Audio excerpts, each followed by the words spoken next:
ဒီတပင်ဆိုရင်ဒါဟိုဘက်ကနေပါလာပေါ့နော်ဒီတိုက်စားပြီးတော့ဒီတပင်ဟာတပင်ကိုမြင်လိုက်ကျွတ်ပါလားကျွတ်စီဘယ်ထက်ရလဲဆိုဟိုဘက်ထက်ကနေတိုက်စားတာဟိုဘက်ကဘာပြက်တော်ပြက်စီးကုန်တာဒီလားမာရီယိုကြောက်စရာလည်းပါလာမြုပ်ရောတစ်ပင်လိုက်တော့ပါဒါဒီနဲတာမဟုတ်ကာဝင်း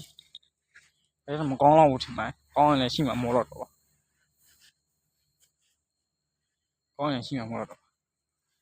အခုဆိုရင်ရေတော်နှစ်ရေတော်တိုက်စားသွားရေကြီးကြီး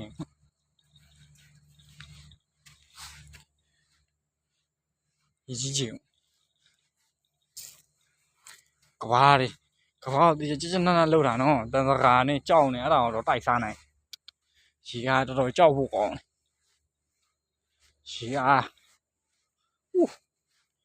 အမြောင်းဆိုလို့ရှိရင်ဒီကောင်တော့ရှံပြီးတော့ဒီမြောင်းကရှံပြီးတော့လေရေရှံပြီးတော့ဒါ